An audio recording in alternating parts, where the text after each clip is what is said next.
Training variables are used to enhance the workout, making it more interesting for people to continue to do. So instead of just doing push-ups the same way all the time, you can change the way you do a push-up, which will continually keep people interested in doing push-ups more often and for a longer period of time.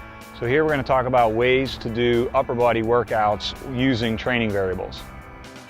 Alternating count for a chest press can be done in two different ways. Alternating one arm at a time. 1, 2, 3, 1, 1, 2, 3, 2. Or alternating both arms at the same time. 1, 2, 3, 1, 1, 2, 3, 2. So now we're going to work on our medial deltoid, which is the main head of the deltoid muscle.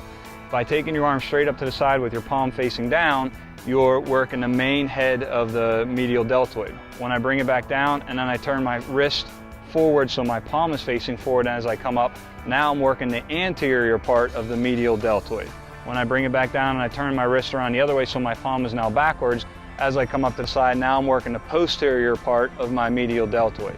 So by just changing, if I did one set with the palm down, one set with the palm forward, and a third set with the palm backwards, I'm going to hit a more rounded medial deltoid. When talking about stripping, what we're actually talking about is adding and decreasing resistance in the exercise.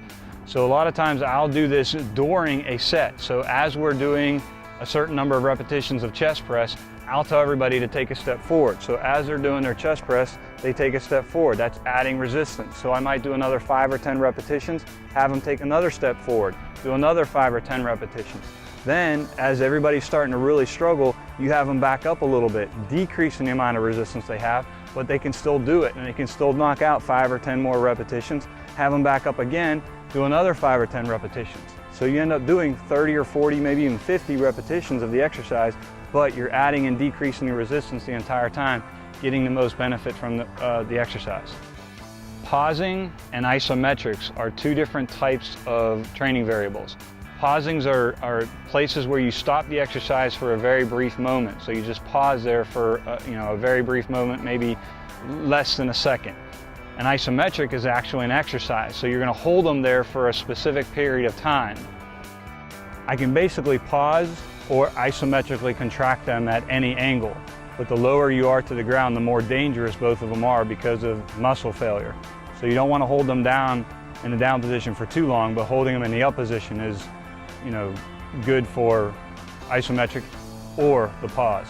Changing the angles of how an exercise is done, whether it's feet placement or hand placement, is going to change the way you target those muscles that you're working. So by just changing the way your hands are in a push-up, you're going to get a more effective, more well-rounded pec as opposed to just always doing push-ups the exact same way every single time.